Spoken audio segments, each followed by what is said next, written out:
A Receita Federal pressionou a Anvisa para liberar o cigarro eletrônico, dizendo que a proibição não está combatendo o contrabando e também não geraria receita, não geraria arrecadação, porque mesmo proibindo o cigarro eletrônico aqui no país, ele continua entrando, as pessoas continuam utilizando e não se recolhe nada desse produto. Vamos conversar então com o Bruno Pinheiro, entender essa história e depois colocar aqui para os nossos comentaristas. Fala, Bruno. Ótima tarde a você, Evandro, a quem nos acompanha. Eu fui tentar entender, conversando com as indústrias, inclusive, sobre este assunto que tem movimentado na Comissão de Assuntos Econômicos do Senado Federal, mas também envolvendo a Anvisa diretamente. E aí, sobre isso, a Receita Federal fez uma reunião recentemente, o secretário fez uma cobrança sobre essa regulamentação, já que continua chegando em território nacional, continua essa venda irregular, que fosse então regularizado para que aumentasse essa arrecadação. Algo estimado, de acordo com o levantamento inicial, seria de quase 4 bilhões de reais, mas um outro número revela que seria um pouco menos, algo em aproximadamente 700 milhões de reais. Existe uma narrativa de que com essa regulamentação o contrabando iria diminuir. O que aconteceu? Na contramão dessa discussão, veio uma nota da Polícia Rodoviária Federal,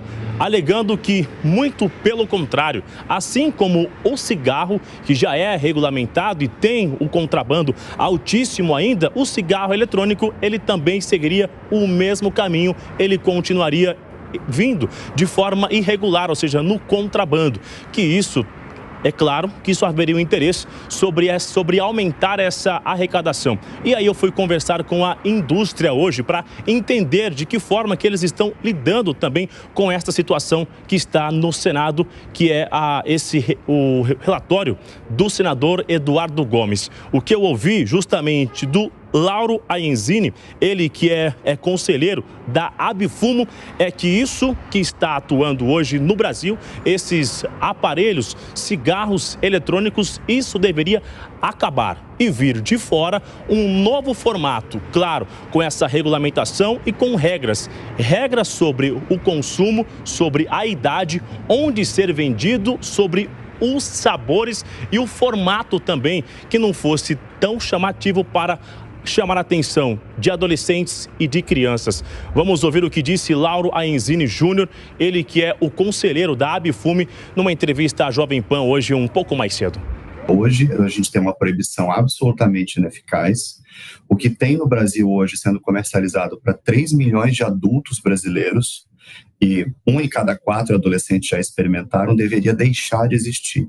E produtos que existem no exterior, que são fortemente regulamentados, com um critério sanitário bastante estabelecido, deveriam estar no Brasil à disposição desses consumidores que hoje estão se arriscando com produtos ilícitos. Eu cito o exemplo do FDA, quando aprova um produto, ele aprova como apropriado para a proteção da saúde pública. Então, esses produtos passam por um crivo sanitário bastante severo e nós defendemos que esses produtos deveriam estar disponíveis à população brasileira e não o que a gente vê por aqui. Ainda, Evandro, no mesmo segmento de resposta, é importante ressaltar que o relatório do senador Eduardo Gomes, que está na Comissão de Assuntos Econômicos, após diversas audiências em conjunto, inclusive com diversos especialistas, estabelece um valor de multa para, após essa regulamentação, aquele que estiver comercializando, oferecendo para menores de 18 anos, estabelecendo uma multa entre R$20 mil a 20 milhões de reais. É um valor que chama atenção, que é muito alto, mas que esbarra agora também com o interesse da Receita Federal sobre regulamentar e aumentar esta arrecadação. Esse assunto será colocado em votação logo após o segundo turno das eleições, já no mês de novembro, antes de acabar o ano. A ideia é regulamentar ou chegar a um entendimento ainda em 2024, inclusive com as indústrias. Evandro. Obrigado pelas informações, viu, Bruno Pinheiro? Bom trabalho para você. O que está acontecendo com o cigarro eletrônico agora é a discussão que durou muito tempo, só que envolvendo os jogos aqui no país, por exemplo, né? Ah, beleza, você está proibindo os cassinos e o jogo do bicho, mas eles continuam acontecendo. Com o cigarro eletrônico, está acontecendo a mesma coisa. Você está proibindo, a Anvisa não permite, mas por onde você olha, você encontra gente fumando. Jovem, adolescente, adulto, passando com o cigarro eletrônico. O que você acha da possibilidade de se permitir e se regulamentar mais essa questão aqui no país, hein, Alan Gani? Olha, se de fato trouxer um aumento da arrecadação, menos mal. Agora, qual que é a minha preocupação? Se o fato de tornar legal vai aumentar ainda mais o consumo do cigarro eletrônico. Não me parece, porque há uma percepção por parte da sociedade, principalmente dos jovens, de que é uma atividade legalizada. As pessoas fumam, né, esse pendrive aí, né?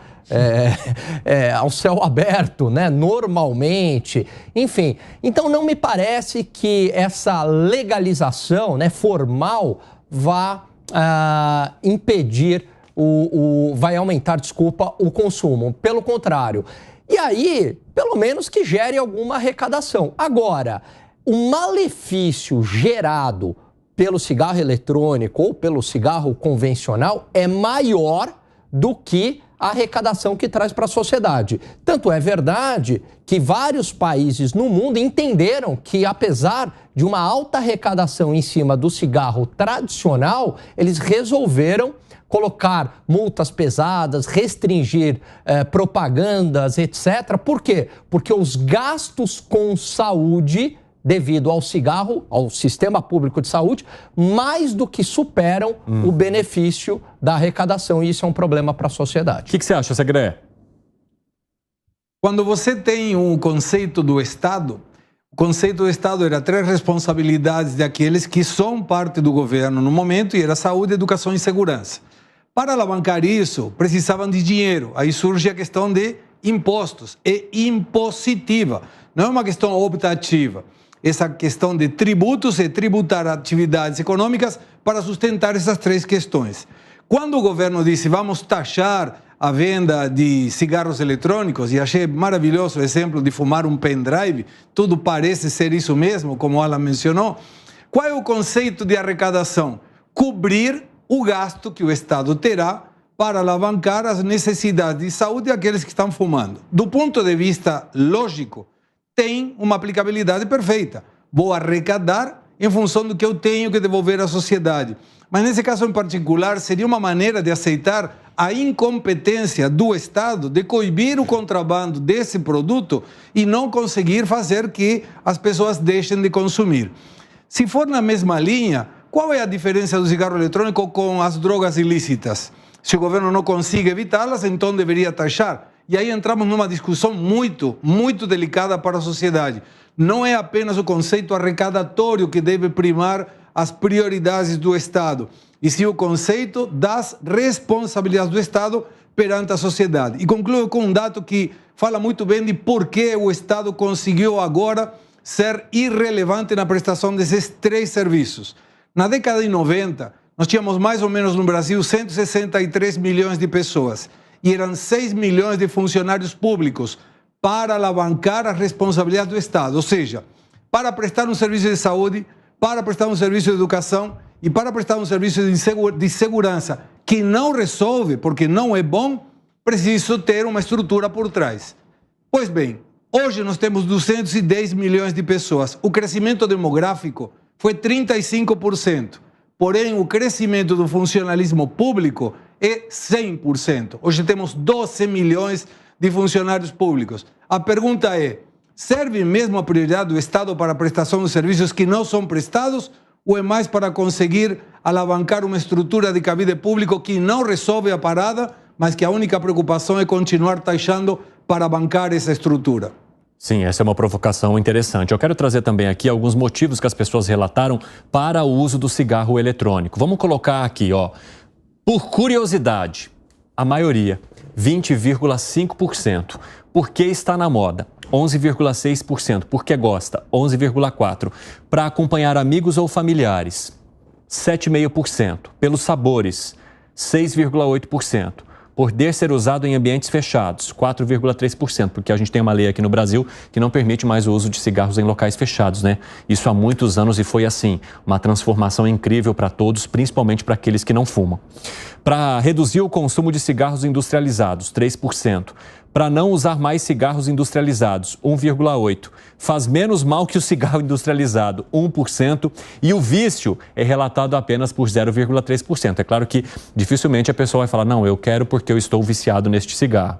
Né? É difícil a pessoa admitir ou entender esse vício a ponto de admiti-lo. Agora, o que chama atenção é isso, ó, por curiosidade. E você acha que essa questão da curiosidade, Fábio Piperno, ela pode ser influenciada pela legalização ou não do cigarro eletrônico aqui no país? Não, eu acho que ele não vai ser influenciado, não. Agora, veja... Ou seja, a pessoa tem a curiosidade, tem o fácil acesso e esse número poderia aumentar? Eu não sei se o fácil acesso mexeria nesse índice. Eu acho que tem, inclusive, muitos cínicos respondendo essa pergunta, porque o vício está só com 0. Exatamente. Isso também é uma obra de ficção, né? Veja, essa história de ser proibido ou não é só, e aí, veja, e passar a ser liberado, não é só, acho que por uma lógica arrecadatória. Vamos voltar no tempo, né? 100 anos atrás, né, na Chicago, lá de, enfim, Al Capone, por exemplo, a bebida estava proibida, era o período da lei seca, e raramente se bebeu tanto, né? Bebida proibida e tal. Agora, qual grupo foi o principal beneficiado disso aí?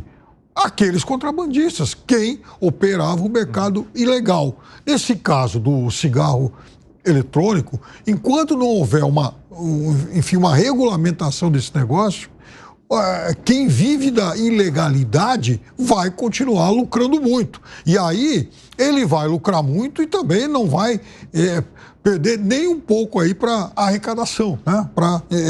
Já estamos para a questão tributária. Então, veja, eu acho que a regulamentação, ela vai diminuir o mal que esse tema provoca. Porque eu já fumei cigarro, eu parei de fumar por uma questão de susto. Meu pai teve um problema de saúde muito sério. Meu pai depois teve câncer no pulmão. Então, né, até por conta disso, eu tomei um susto. Opa, estou indo para o mesmo caminho. Exatamente. Depois de 16 anos fumando, eu parei. E há 21 anos eu não fumo nada, enfim, absolutamente nada. Agora, veja, o cigarro, né? O cigarro tradicional, né? Então ele era até um elemento do glamour lá no cinema. Você pegava aqueles filmes antigos, sim, aquelas divas, aquelas mulheres maravilhosas fumando, os galãs também, né? Esse cigarro do pendrive, como disse o Alan, mas nem isso tem. Quer dizer, ele não tem o glamour, ele não tem charme nenhum, o negócio, sabe? Além de fazer mal para a saúde, uma porcaria para a saúde, que só alimenta o vício de idiota, nem o glamour ele tem. Ô, Zé Maria Trindade, como é que você avalia a possibilidade ou não de regulamentação e principalmente de liberação desse cigarro eletrônico aqui no país? Pois charme deve ter. Os jovens estão todos usando esses pendrive aí. Existe mesmo um certo apelo e é uma novidade. E ele é pior do que os outros, né? Porque ele tem sabores e esses sabores acabam induzindo principalmente os mais jovens. É uma armadilha, isso vicia até mais do que o cigarro comum, até mais do que o cigarro comum. Olha, Cine, eu estou recentemente, assim, mudando o meu pensamento sobre essa história de legalidade ou não. Isso começou nos jogos. Me comprovaram que era melhor legalizar os jogos, porque aí se investigaria a origem dos jogos, controlaria melhor do que ficar escondido e proibido. Me mostraram, inclusive, que nem ditaduras, né, onde tudo é mais fácil e impositivo, consegue dominar o jogo ilegal. O jogo entra no país. Então, esse cigarro eletrônico está a mesma coisa. Ele é proibido, mas você vê em todo lugar. Se você sair aí embaixo no prédio, você compra o cigarro eletrônico, né? E os jovens estão se viciando nessa coisa que não tem controle nenhum. A Anvisa, pelo menos, controla e coloca lá um maço de cigarro. Você pode optar. Uma vez eu não fumo. Eu fui ver um rapaz procurando lá. Aí veio um cigarro lá de impotência, não, troca por favor pelo de câncer, fica melhor. Aquela figura horrorosa que tem ali no fundo do cigarro. Para ter uma ideia, virou brincadeira aquilo ali, não está funcionando. Então, assim, é um argumento a história de legalizar, controlado pela Anvisa, né, e combater fortemente os ilegais. Porque o que está acontecendo no Brasil é uma covardia, porque essas pessoas estão tragando, ninguém sabe o quê, não tem absolutamente nenhum controle, nem o da Anvisa, né, que seria pelo menos um controle mínimo de mercado, um carimbo ali dizendo, olha, os produtos que você está inalando aqui são esses, né? Do jeito que está muito confuso, né? E não há como fazer um controle 100%. É um absurdo e uma regressão, porque havia uma tendência de queda de fumantes no Brasil, né? Deixou de ser glamuroso, passou a ser vergonhoso, você não fuma em qualquer lugar. E agora, com esses pendrives, a coisa está reaquecendo. Isso é terrível. E outra comparação que a gente faz em muito, ele não pode ser arrecadatório. O Segredo falou muito bem, não pode ser arrecadatório de jeito nenhum. Eu comparo ali muito ao debate que era do meu tempo sobre cinto de segurança, né? Por que eu deveria ser obrigado a usar cinto de segurança se é uma proteção pessoal minha? Não, é também do Estado, porque quando você está sem cinto de segurança, qualquer batida a 60 quilômetros, ou menos, 60 já mata. O estrago é muito grande e onera o Estado, assim como moto em capacete, porque você poderia olhar de longe e dizer, mas espera aí, a cabeça é dele. Por que ele é obrigado a usar capacete? Porque isso acaba na conta do Estado. Então é preciso sentar nessa história aí dos vapers e decidir. Eu estou entendendo que a regulamentação é o melhor caminho, se não pode proibir por todo, porque proibir já está proibido e não há quem não veja essas pessoas fumando essas coisas esquisitas. Ninguém sabe o que tem ali dentro. Alguns têm até cannabis sativa, né, dentro daquilo ali, para se ter uma ideia. O que chama muita atenção é a facilidade com que essas pessoas têm acesso, né? Seja por aplicativos, por sites de venda, em lojas, bares, em alguns restaurantes, enfim, né? As pessoas conseguem comprar de maneira muito fácil aqui no país.